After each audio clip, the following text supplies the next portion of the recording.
이상했습니다. 영하의 밤인데 서울이 안자더군요. 겨울이 오면 도시는 멈춘다는 게 제 상식이었습니다. 파리도 베를린도 런던도 그랬으니까요.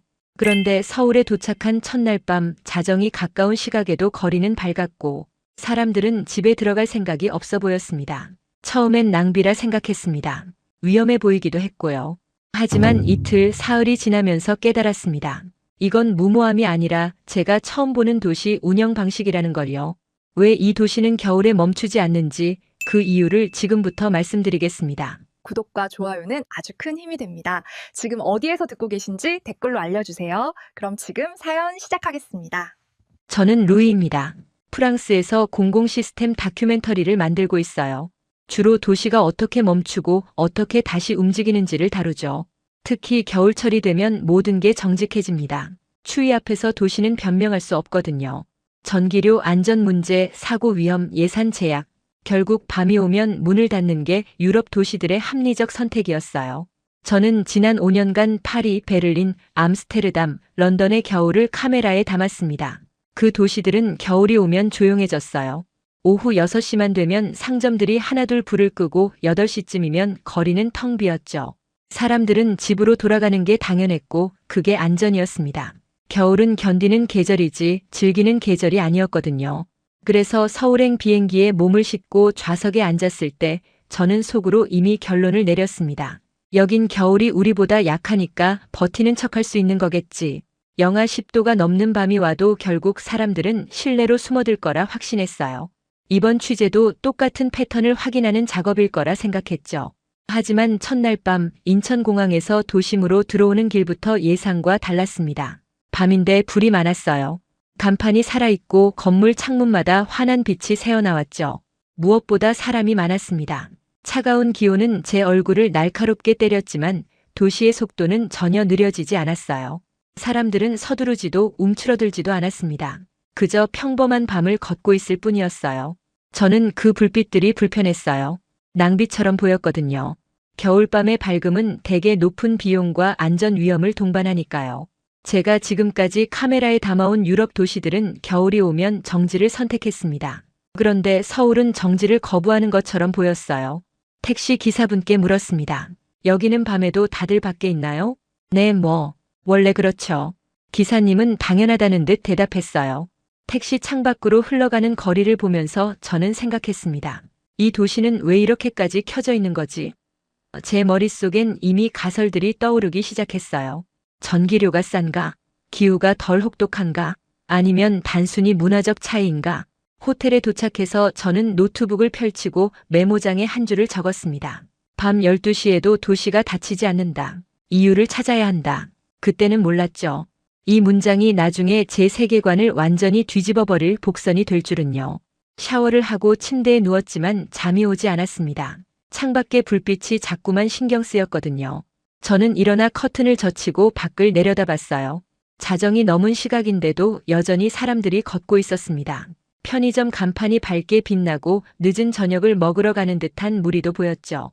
심지어 조깅하는 사람까지 있었어요. 불을 끄면 안 되나?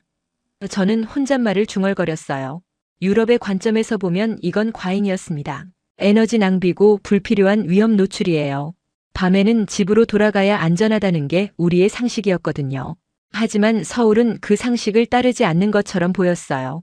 아니, 어쩌면 다른 상식을 갖고 있는 건지도 모르겠다는 생각이 들었습니다. 다음 날 아침 일찍 일어나 거리로 나갔습니다. 출근 시간대였죠. 지하철역 입구에서 사람들의 흐름을 관찰했어요.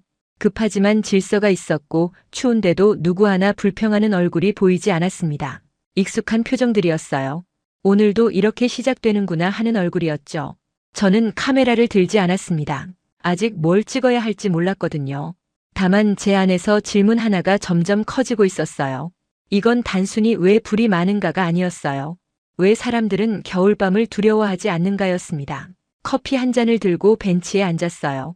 차가운 바람이 불었지만 사람들은 여전히 걷고 있었죠. 그때 문득 깨달았습니다. 제가 지금 보고 있는 건 용기가 아니라 일상이라는 걸요. 이 사람들에게 겨울밤은 특별한 게 아니었어요. 그냥 하루의 연장일 뿐이었습니다. 이 도시는 밤을 두려워하지 않는 건가? 다음 날 아침 시청 쪽 담당자와 만나 일정을 조율했습니다. 저는 겨울 도시 취재의 기본을 알고 있어요. 바깥 노출을 최소화하고 이동 동선을 단순하게 하고 운영 시간을 축소해서 사고를 낮추는 거죠. 그래서 당연히 차량 지원이나 택시 이동을 제한하려 했어요. 파리에서도 베를린에서도 겨울 취재는 늘 그렇게 진행했거든요. 그런데 담당자는 아무렇지 않게 말했습니다. 지하로 가면 다 연결돼 있어요. 걸어가시면 됩니다. 지하요? 저는 되물었어요. 걸어서요? 네, 지하 통로로 이동하시면 편해요. 날씨 걱정 없으시고요. 오히려 택시보다 빠를 수도 있어요. 처음엔 단순한 지하 통로를 상상했습니다. 파리에도 메트로 환승 통로가 있고 런던에도 지하 쇼핑몰이 있으니까요. 하지만 엘리베이터 문이 열리는 순간 저는 말 그대로 거리에 발을 디뎠어요. 지하인데 거리였습니다. 상점이 이어지고 카페가 있고 베이커리 냄새가 났어요. 사람들이 서두르지 않고 걷고 있었죠. 통로는 단순한 통과 공간이 아니었어요. 머무는 공간이었습니다. 누군가는 커피를 들고 노트북을 펼쳤고 누군가는 책을 고르고 누군가는 아침 식사를 하고 있었죠. 저는 걸음을 멈추고 주변을 천천히 둘러봤습니다. 제 직업이 다큐멘터리 감독이다 보니 공간을 볼 때 자동으로 분석하게 돼요. 조명의 밝기, 바닥의 재질, 사람들의 동선, 안전 표지판의 위치. 이런 것들이 자연스럽게 눈에 들어오거든요. 조명은 눈을 괴롭히지 않았어요. 형광등 특유의 차가운 빛이 아니라 자연스러운 밝기였죠. 바닥은 미끄럽지 않았고 환기구는 일정한 간격으로 배치돼 있었습니다. 비상구 표시도 명확했어요. 이건 임시 방편이 아니라 운영이 가능한 설비였어요. 담당자가 앞서 걸으며 말했습니다. 겨울엔 여기로 다니는 사람들이 많아요. 추우니까요. 하지만 저는 말을 잇지 못했어요. 뭐라고 물어야 할지 몰랐거든요. 제 머릿속엔 이미 유럽의 기준이 작동하고 있었어요. 이렇게 큰 공간을 유지하려면 비용이 얼마나 들까? 안전관리는 어떻게 하지? 혹시 범죄 위험은? 화재가 나면? 대피는? 하지만 그 질문들을 꺼내기 전에 저는 사람들의 표정을 봤습니다. 불안해 보이지 않았어요. 오히려 편안했죠. 출근길의 급함 속에서도 여유가 있었습니다. 지하인데도 답답해 보이지 않았어요. 어떤 학생은 친구와 걸으며 웃고 있었고 어떤 직장인은 샌드위치를 사서 걸어가고 있었어요. 여기 얼마나 넓게 연결돼 있나요? 제가 물었습니다. 꽤 넓어요. 강남 쪽은 특히 더 넓고요. 비 오는 날이나 추운 날 정말 유용하죠. 이때 제 머릿속에서 첫 번째 가설이 섰습니다. 서울은 추위를 이기려 하지 않는다. 추위가 생활을 끊지 못하게 만든다. 유럽은 겨울이 오면 나가지 말라고 말합니다. 집에 있는 게 안전하다고요. 외출을 최소화하고 실내에 머무르고 봄을 기다리라고 하죠. 하지만 여기는 다르게 말하는 것 같았어요. 나가도 된다. 단 그 조건을 도시가 만들어준다. 지하 통로를 더 걸으며 저는 계속 관찰했습니다. 편의점이 있고 약국이 있고 작은 식당도 있었어요. 꽃집도 보였고 안경점도 있었죠. 필요한 건 다 갖춰져 있었어요. 사람들은 목적지로 가는 중간에 잠시 들러서 커피를 사거나 빵을 사거나 친구와 짧은 대화를 나눴습니다. 한 노부부가 천천히 걸어가는 게 보였어요. 할머니가 할아버지 팔을 잡고 있었죠. 지팡이를 짚고 계셨지만 표정은 편안했습니다. 지상이었다면 빙판이 위험했을 텐데 여기선 그럴 걱정이 없었어요. 여기 관리는 어떻게 하나요? 제가 물었어요. 24시간 모니터링하고 있어요. CCTV도 있고 청소도 정기적으로 하고요. 밤에도 순찰 인력이 있어요. 담당자는 당연하다는 듯 대답했습니다. 저는 노트북을 꺼내 메모했어요. 불빛은 낭비가 아니라 동선의 안전장치일 수 있다. 밤이 밝은 건 사람을 유혹하는 게 아니라 사람을 끊기지 않게 하는 시스템일지도 모른다. 겨울에도 사람들이 움직일 수 있게 도시가 먼저 길을 만들어준 거죠. 그리고 그 길은 단순히 물리적인 통로가 아니라 안전하고 따뜻한 공간이었습니다. 지상으로 올라왔을 때 저는 완전히 다른 건물 앞에 서 있었습니다. 추위를 한 번도 느끼지 않고 이동한 거예요. 코트도 벗지 않았고 장갑도 낄 필요가 없었죠. 이게 가능하다는 게 신기했어요. 편하시죠? 담당자가 웃으며 물었습니다. 네, 생각보다 훨씬. 저는 솔직하게 답했어요. 파리였다면 택시를 타거나 아니면 추위를 감수하고 걸어야 했을 거예요. 여기선 선택할 수 있어요. 지하로 갈 수도 있고 지상으로 갈 수도 있고. 그 말이 오래 남았습니다. 선택할 수 있다. 겨울이 선택을 빼앗지 않는다. 하지만 머릿속에선 여전히 질문이 남아 있었습니다. 이런 운영은 비용이 듭니다. 전기세, 인건비, 유지비, 보수비. 누가 왜 끝까지 유지하는 걸까? 그냥 겨울 몇 달만 참으면 되는데 왜 이렇게까지 하는 거지? 이게 정말 효율적인가? 며칠간 저는 일부러 서울의 일상 루틴을 따라가 봤습니다. 출근 시간, 점심시간, 저녁 시간, 그리고 늦은 밤까지요. 유럽 도시들은 겨울이 오면 이 리듬이 깨지거든요. 버스 배차 간격이 늘어나고 보행로가 위험해지고 상점들은 일찍 문을 닫아요. 사람들의 동선이 짧아지고 도시의 활력이 줄어듭니다. 겨울은 도시를 느리게 만들고 결국 멈추게 하죠. 그런데 서울은 달랐어요. 깨지는 지점이 잘 보이지 않았습니다. 첫 번째로 지하철을 탔어요. 출근 시간대였죠. 파리 메트로에서도 비슷한 풍경을 봤으니까 큰 차이는 없을 거라 생각했어요. 하지만 플랫폼에 서는 순간부터 달랐습니다. 사람들은 줄을 섰어요. 정확히 말하면 문이 열릴 위치에 맞춰서 양옆으로 나뉘어 섰죠. 급하게 밀치는 사람도 없었고 소리를 지르는 사람도 없었어요. 전철이 들어오고 문이 열리고 내릴 사람이 먼저 내리고 그 다음 탈 사람이 탔습니다. 당연한 것처럼요. 파리에선 출근 시간이 전쟁 같거든요. 특히 겨울엔 더 혼란스러워요. 두꺼운 코트 때문에 사람들이 더 부딪히고 젖은 우산이 여기저기 걸리고 다들 빨리 따뜻한 곳으로 가려고 서두르죠. 그런데 여기는 혼잡하지만 혼란스럽지 않았어요. 차 안도 놀라웠어요. 추운 날씨였지만 실내는 적당히 따뜻했습니다. 너무 덥지도 춥지도 않았어요. 파리 메트로는 겨울에 난방이 과하거나 부족한 경우가 많거든요. 어떤 칸은 땀이 날 정도로 덥고 어떤 칸은 난방이 안 되죠. 그런데 여기는 온도 조절이 일정했어요. 저는 카메라를 꺼내지 않고 그냥 관찰했습니다. 사람들의 표정을 봤어요. 피곤해 보이는 얼굴도 있었지만 짜증이나 불안은 보이지 않았어요. 출근길이지만 오늘도 이렇게 가는구나 하는 익숙함이 있었습니다. 예측 가능한 일상이었어요. 점심시간엔 회사 밀집 지역을 걸었어요. 사람들이 쏟아져 나왔죠. 추웠지만 다들 밖으로 나왔어요. 식당으로, 카페로, 편의점으로. 겨울이라고 실내에만 머무르지 않았습니다. 왜 다들 밖으로 나오는 거지? 저는 혼잣말을 했어요. 파리 같았으면 도시락을 싸오거나 회사 근처 카페테리아에서 해결할 시간이에요. 밖으로 나가면 추위와 싸워야 하니까요. 그런데 조금 걷다 보니 이유를 알았습니다. 갈 곳이 많았거든요. 작은 식당들이 빼곡하게 있었고 다들 문을 열고 있었어요. 메뉴판이 밖에 걸려 있었고 따뜻한 김이 유리창을 뿌옇게 만들었죠. 국밥집, 분식집, 일식당, 중국집, 선택지가 넘쳤어요. 사람들은 짧게 점심을 먹고 다시 회사로 돌아갔어요. 15분, 20분이면 충분했습니다. 이게 일상이구나.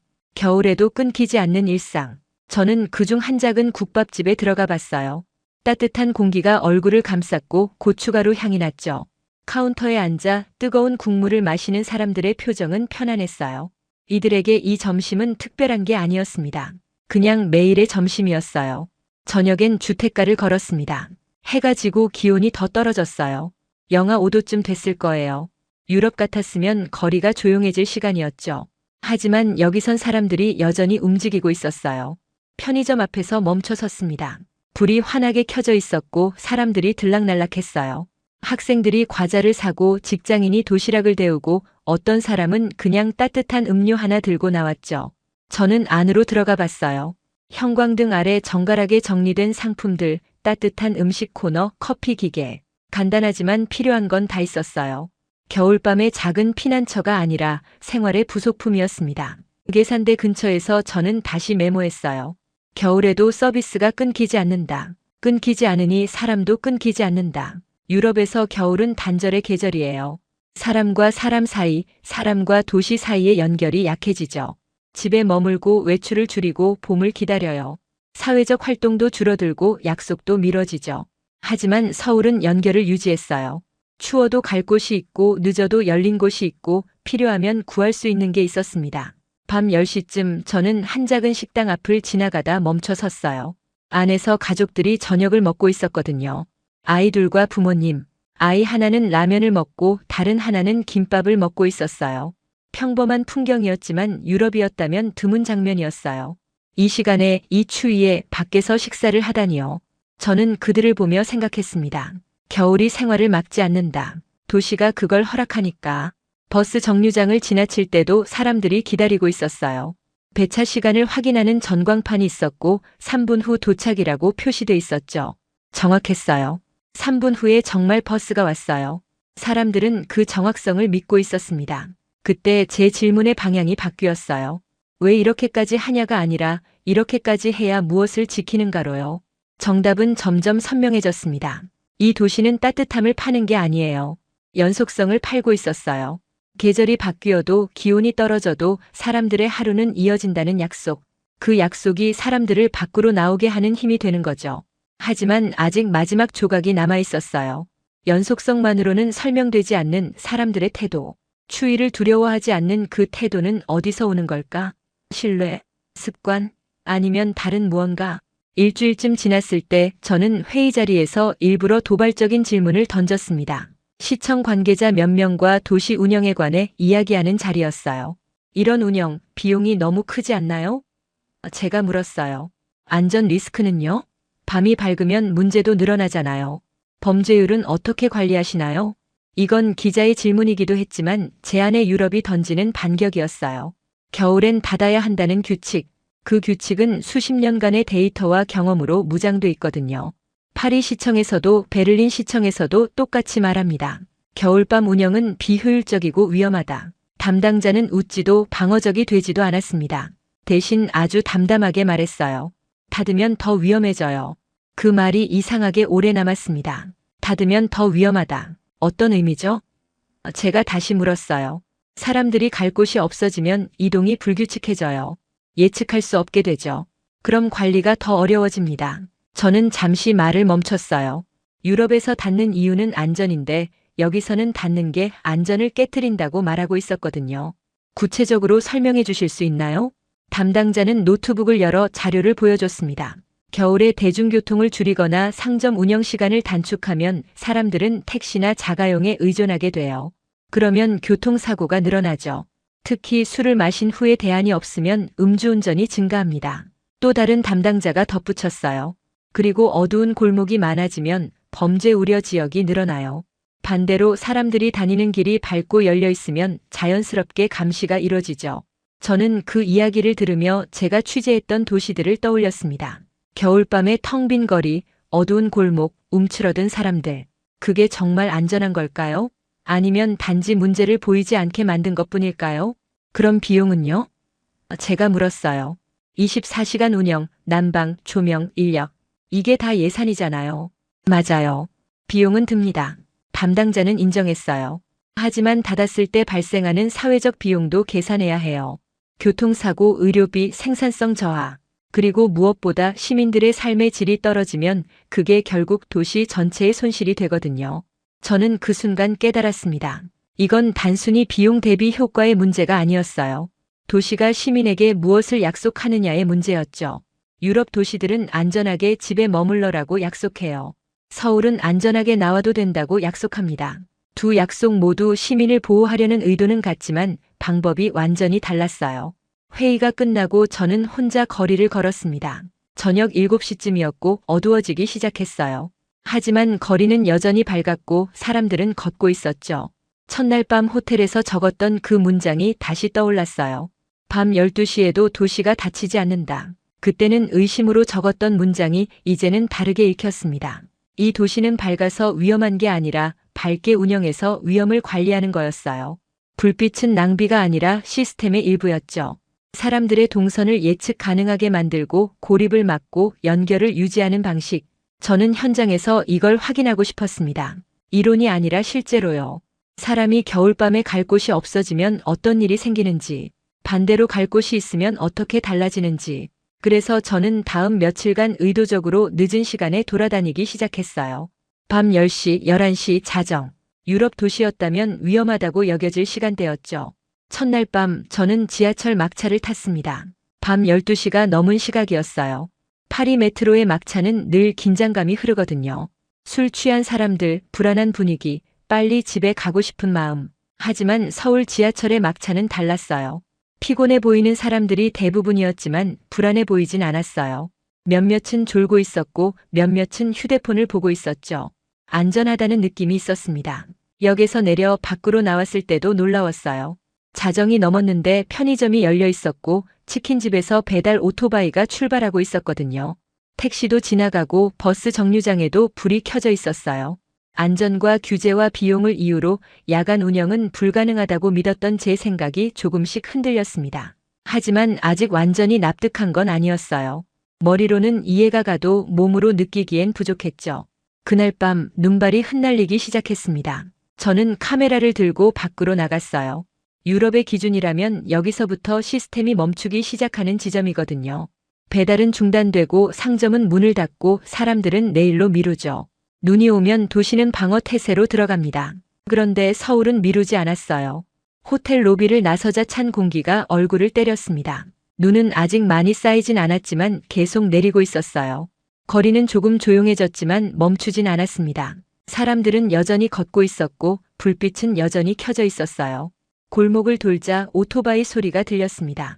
네모난 박스를 싣고 눈길을 달리는 배달원이었어요. 저는 반사적으로 위험하다고 생각했습니다. 팔이었다면 상상도 못할 장면이거든요. 눈 오는 날 배달, 그건 사고를 자초하는 거예요.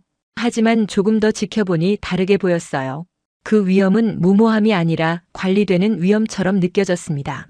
배달원은 천천히 운전했고 신호를 지켰고 헬멧에 반사판을 달고 있었어요. 누군가의 저돌성만으로는 반복될 수 없는 장면이에요. 반복된다는 건 시스템이 있다는 뜻입니다. 저는 그 배달원이 어디로 가는지 따라가 봤어요. 한 아파트 단지 앞에서 멈췄고 음식을 건넸죠. 문 앞에서 받는 사람은 감사합니다. 조심히 가세요라고 말했어요. 일상적인 대화였습니다. 눈이 와도 배달이 되고 배달이 되니까 주문하고 주문이 되니까 배달원이 움직이는 거죠. 편의점에 들어갔습니다. 따뜻한 빛, 즉석 음식, 사람들이 짧게 머물다 나가는 동선. 겨울밤의 작은 피난처가 아니라 생활의 부속품이었어요. 한 학생이 컵라면을 끓여 먹고 있었고 직장인으로 보이는 사람은 삼각김밥과 우유를 사서 나갔어요. 계산대 근처에 서서 저는 다시 메모했습니다. 겨울에도 서비스가 끊기지 않는다. 끊기지 않으니 사람도 끊기지 않는다. 밖으로 나와 조금 더 걸었어요. 작은 식당 하나가 여전히 문을 열고 있었습니다. 안에서 두세 명이 저녁을 먹고 있었죠. 김이 유리창을 뿌옇게 만들었고 따뜻함이 새어나왔어요. 저는 문을 열고 안으로 들어갔습니다. 아직 주문 가능한가요? 네, 뭐 드시겠어요? 주인으로 보이는 분이 자연스럽게 대답했어요. 저는 간단하게 국밥을 주문하고 앉았습니다. 뜨거운 국물이 나왔고 저는 천천히 먹으면서 주변을 봤어요. 벽에는 오래된 메뉴판이 걸려 있었고 테이블은 낡았지만 깨끗했어요. 이 작은 식당은 오늘만 열린 게 아니었습니다. 매일 열리는 곳이었죠. 눈 오는데 손님이 오시네요. 제가 말했어요. 원래 오는 분들은 와요. 눈이 와도 배고프잖아요. 주인분이 웃으며 말했습니다. 그 말이 마음에 남았어요. 눈이 와도 배고프잖아요. 너무 당연한 말이지만 유럽에선 당연하지 않은 말이었거든요. 유럽에서는 눈이 오니까 참아야지가 되는데 여기선 눈이 와도 배고프니까 먹어야지가 되는 거예요. 밥을 다 먹고 계산을 했습니다. 밖으로 나오니 눈이 조금 더 세게 내리고 있었어요. 하지만 거리는 여전히 움직이고 있었습니다. 버스가 지나갔고 택시가 천천히 달렸고 사람들은 우산을 쓰고 걷고 있었어요. 그때 제 질문의 방향이 완전히 바뀌었습니다. 왜 이렇게까지 하냐가 아니라 이렇게까지 해야 무엇을 지키는가였어요. 정답은 이제 확실했습니다. 이 도시는 따뜻함을 파는 게 아니에요. 연속성을 팔고 있었어요. 계절이 바뀌어도 기온이 떨어져도 눈이 와도 사람들의 하루는 이어진다는 약속. 그 약속이 사람들을 밖으로 나오게 하는 힘이 되는 거죠. 지하철역으로 향하는 길, 저는 한 가족을 봤습니다. 부모님과 아이들. 아이들은 눈을 신기해하며 손으로 받고 있었고 부모님은 조심해서 걸어라고 말했어요. 집에 가자가 아니라 조심해서 걸어였습니다. 유럽의 겨울은 위험을 먼저 묻습니다. 괜찮아? 안전해? 한국의 겨울은 경험을 먼저 묻는 것 같았어요. 즐거워? 재밌어? 물론 위험을 무시한다는 뜻이 아니에요. 오히려 그 반대죠. 위험을 관리할 자신이 있으니 경험을 허락하는 거예요. 역 입구에서 저는 멈춰 섰습니다. 눈이 쌓인 거리를 보며 생각했어요. 추위를 피하는 법만 아는 도시와 추위를 다루는 법을 아는 도시. 제가 취재하던 겨울은 늘 방어였습니다. 여기의 겨울은 방어가 아니라 운영이었어요. 그 순간 저는 마음속으로 인정했습니다. 나는 도시의 온도를 분석했지만 이 도시는 사람의 시간을 설계하고 있었다고. 이 인정은 칭찬이 아니었어요. 보고서처럼 냉정한 결론이었습니다. 감정이 아니라 관찰의 결과였죠. 이제 남은 건 비교였습니다. 왜 어떤 도시는 겨울에 닫고 어떤 도시는 겨울에도 열린 채로 버티는가? 주말이었습니다. 저는 도심 한복판에 야외 스케이트장을 봤어요. 이런 날씨에? 라는 말이 목구멍까지 올라왔습니다. 유럽에도 스케이트장은 있어요. 하지만 많은 도시는 겨울이 깊어지면 실내로 옮기거든요. 위험, 운영비, 민원. 익숙한 이유들이죠. 야외에서 무언가를 운영한다는 건 변수와 싸워야 한다는 뜻이에요. 날씨가 너무 추우면 운영을 중단해야 하고, 눈이 오면 청소를 해야 하고, 안전사고가 나면 책임 문제가 생기죠. 그런데 여기서는 아이들이 넘어지고 웃고 있었습니다. 스케이트를 처음 신어본 듯한 아이도 있었고, 제법 잘 타는 아이도 있었어요. 부모님들은 옆에서 지켜보거나 함께 타고 있었죠. 어떤 아빠는 아이의 손을 잡고 천천히 링크를 돌고 있었고, 어떤 엄마는 펜스에 기대서 아이를 응원하고 있었어요. 저는 그 광경을 보면서 귀를 기울였어요. 부모들이 뭐라고 말하는지요. 춥지? 이 질문은 한 번도 들리지 않았습니다. 대신 재밌지? 라고 물었어요. 또 올까? 한 바퀴 더 탈래? 오빠보다 잘 탄다. 저는 그 질문의 차이를 들었습니다. 아니, 그 차이가 귀에 꽂혔다고 해야 할까요? 유럽의 겨울은 위험을 먼저 묻습니다. 괜찮아? 너무 춥지 않아? 이제 들어갈까? 한국의 겨울은 경험을 먼저 묻는 것 같았어요. 즐거워? 더 하고 싶어? 물론 위험을 무시한다는 뜻이 아니에요. 스케이트장 주변을 보니 안전 매트가 깔려 있었고, 구급 요원이 대기하고 있었고, 헬멧 대여소도 있었어요. 안전수칙 안내판도 곳곳에 세워져 있었죠. 오히려 그 반대였어요. 위험을 철저히 관리하니까 경험을 허락하는 거였죠. 스케이트장 옆에는 작은 포장마차들이 있었습니다. 군밤, 호떡, 어묵, 붕어빵, 김이 모락모락 나는 간식들이었어요. 사람들은 스케이트를 타다가 잠시 쉬면서 따뜻한 걸 손에 들었죠. 연인들은 나란히 서서 군밤을 까먹고 아이들은 호떡을 입에 넣고 호호 불며 시켰어요. 저는 어묵 한 꼬치를 사서 들었습니다. 뜨거운 국물을 마시며 주변을 봤어요. 가족들, 연인들, 친구들. 다들 추운 날씨 속에 있지만 추위 때문에 위축되지 않았어요. 추위는 그냥 배경일 뿐이었습니다. 중요한 건 함께 있다는 것, 즐기고 있다는 것이었죠. 한 할머니가 손자로 보이는 아이와 함께 스케이트장을 걷고 있었습니다. 아이는 할머니 손을 꼭 잡고 천천히 걸었고, 할머니는 천천히 하고 말했어요. 넘어지면 어쩌나 걱정하는 말투가 아니었습니다. 그냥 함께 즐기는 거였어요. 할머니는 웃고 있었고 아이도 웃고 있었어요. 저는 벤치에 앉아 그 풍경을 한참 봤습니다. 어묵 국물을 조금씩 마시면서요. 그러다 문득 깨달았어요. 추위를 피하는 법만 아는 도시와 추위를 다루는 법을 아는 도시. 제가 지금까지 취재하던 겨울은 늘 방어였습니다. 밖으로 나가지 말고 집에 머물고 따뜻한 곳에서 기다리라고 말하는 거죠. 겨울은 참고 견디는 계절이었어요. 하지만 여기의 겨울은 방어가 아니라 운영이었어요. 파리에서도 겨울 축제가 있긴 해요. 샹젤리제의 크리스마스 마켓이 서고 개선문 근처에 임시 스케이트장이 생기죠. 하지만 대부분 실내거나 짧은 시간 동안만 열려요. 사람들은 잠깐 나왔다가 빨리 들어갑니다. 겨울은 견디는 계절이니까요. 그런데 여기는 겨울을 견디는 게 아니라 사용하고 있었어요. 겨울이라서 할 수 있는 일을 겨울이기 때문에 즐기는 경험을 만들어내고 있었죠. 스케이트도 그렇고 뜨거운 간식도 그렇고 눈 내리는 풍경도 그랬어요. 스케이트장을 지나 조금 더 걸으니 또 다른 풍경이 나왔습니다. 작은 광장에서 사람들이 모여 서 있었어요. 손에는 종이컵을 들고 있었고 김이 피어오르고 있었죠. 가까이 가보니 무료로 나눠주는 따뜻한 음료였습니다. 따뜻한 겨울나기 캠페인이라는 현수막이 걸려 있었어요. 자원봉사자들이 차를 따라주고 사람들은 짧게 인사를 나누고 갔죠. 감사합니다. 조심히 가세요. 따뜻하게 입으세요. 간단한 대화였지만 그 안에 진짜 따뜻함이 있었어요. 도시가 시민에게 건네는 말 같았습니다. 추운 날씨지만 혼자가 아니에요. 저는 그 장면을 보면서 또 한 번 메모했습니다. 도시가 시민을 어떻게 대하는가는 가장 힘든 계절에 드러난다. 유럽 도시들은 겨울에 시민을 보호하려고 합니다. 위험을 줄이고 실내로 유도하고 최소한의 안전만 보장하죠. 그것도 보호의 한 방식이에요. 하지만 서울은 다른 방식으로 보호하고 있었습니다. 나와도 된다고, 즐겨도 된다고, 겨울이라고 멈출 필요 없다고 말하는 거죠. 그리고 그걸 말로만 하는 게 아니라 실제로 시스템을 만들어서 보여주고 있었어요. 그때 저는 마음속으로 인정했습니다. 나는 도시의 온도만 분석했지만 이 도시는 사람의 시간을 설계하고 있었다고. 기온을 낮추는 게 아니라 기온 속에서도 살 수 있는 방법을, 즐길 수 있는 방법을 만들어내고 있었던 거예요. 이 인정은 칭찬이 아니었습니다. 다큐멘터리 감독으로서 내리는 보고서 같은 냉정한 결론이었어요. 감정이 아니라 관찰의 결과였죠. 저는 이제 이걸 증명해야 했습니다. 저녁이 되어 호텔로 돌아가는 길 저는 생각했습니다. 이제 남은 건 비교예요. 왜 어떤 도시는 겨울에 닫고 어떤 도시는 겨울에도 열린 채로 버티는가? 그 차이는 결국 어디에서 시작되는가? 귀국 전날 밤이었습니다. 저는 일부러 같은 질문을 다시 꺼냈어요. 서울의 밤이 왜 이렇게 밝은가? 이제는 답을 안다고 생각하면서도 마지막 확인이 필요했습니다.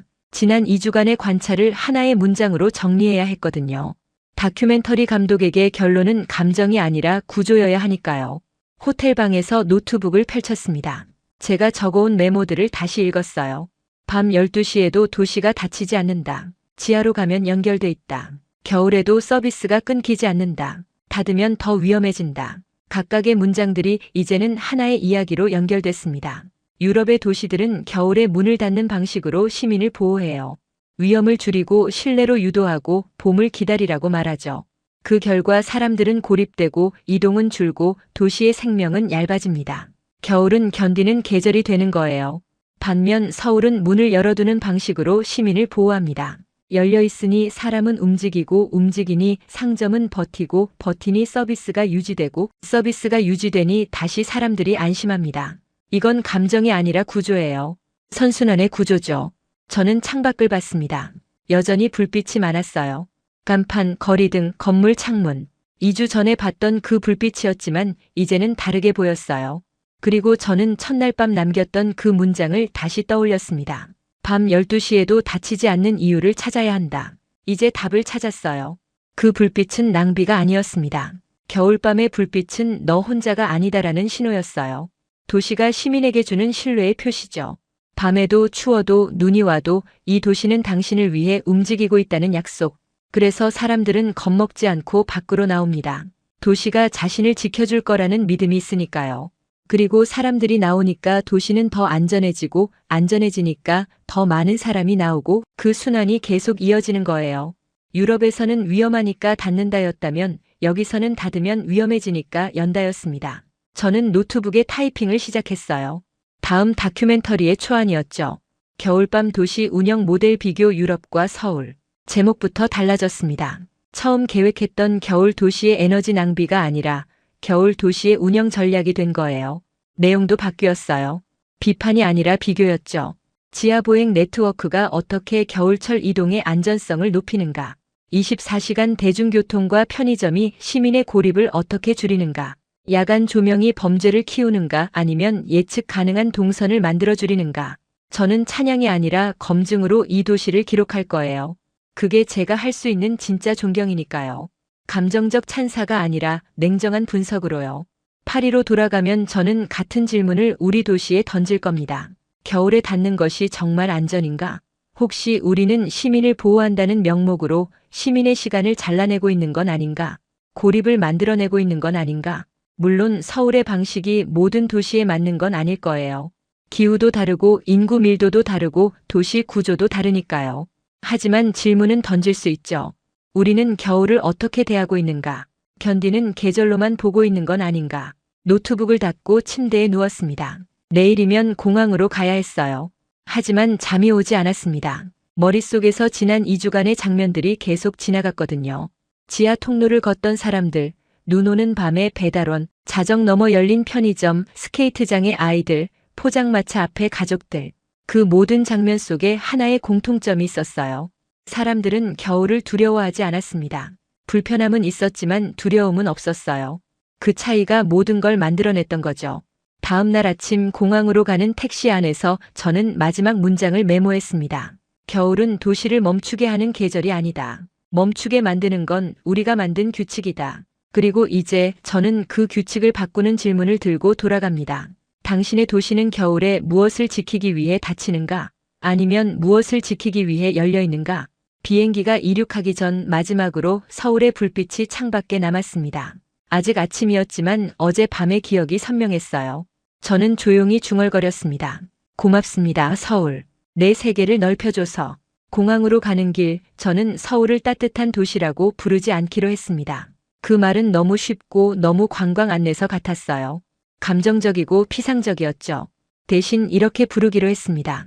서울은 겨울에도 운영되는 도시다. 운영. 그게 핵심이었어요. 감정이 아니라 시스템, 의지가 아니라 구조. 서울이 특별한 이유는 따뜻해서가 아니라 추위 속에서도 멈추지 않기로 선택했기 때문이었죠. 택시 창밖으로 아침 출근길 풍경이 지나갔습니다. 지하철역으로 향하는 사람들, 버스 정류장에 줄 선 사람들, 커피를 들고 걷는 직장인들. 평범한 아침이었지만 이제는 평범하지 않게 보였어요. 이 모든 평범함이 가능한 이유는 누군가 겨울밤에도 지하철을 운행하고 누군가 새벽에도 편의점 문을 열고 누군가 눈길을 치우고 누군가 난방을 조절하고 있기 때문이었죠. 평범함은 저절로 오지 않습니다. 누군가의 선택과 노력으로 만들어지는 거예요. 저는 프랑스로 돌아가면 같은 질문을 내 도시에게 던질 겁니다. 겨울에 닿는 것이 정말 안전인가? 혹시 우리는 시민을 보호한다는 명목으로 시민의 시간을 잘라내고 있는 건 아닌가? 파리도 아름다운 도시예요. 하지만 겨울에는 그 아름다움이 멈춥니다. 오후 6시면 상점이 닫고 8시면 거리가 조용해지고 사람들은 집으로 돌아가죠. 겨울이니까 어쩔 수 없어라고 말하면서요. 하지만 정말 어쩔 수 없는 걸까요? 아니면 우리가 그렇게 선택한 걸까요?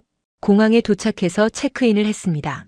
짐을 붙이고 출국장으로 향했어요. 면세점을 지나면서 저는 생각했습니다. 여기도 24시간 운영되는 공간이구나. 사람들이 필요로 하니까.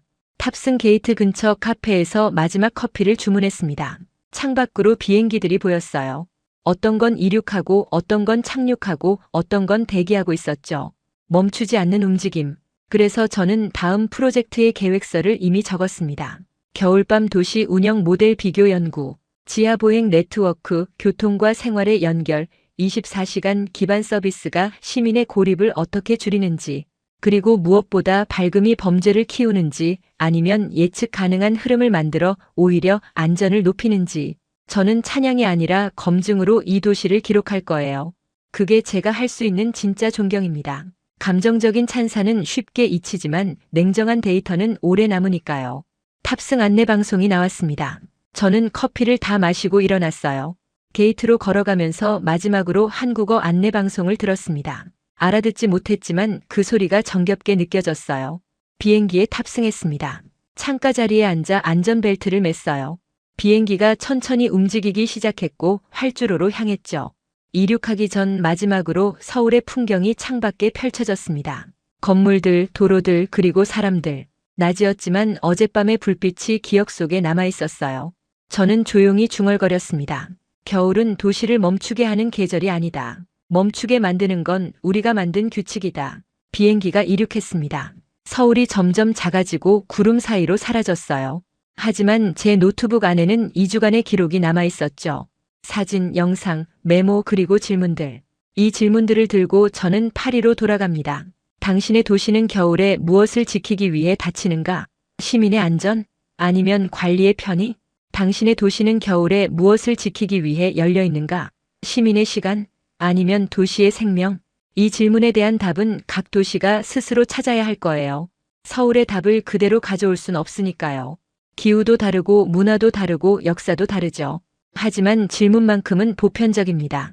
겨울을 어떻게 대할 것인가? 견디는 계절로 볼 것인가? 운영하는 계절로 볼 것인가? 저는 창밖을 봤습니다.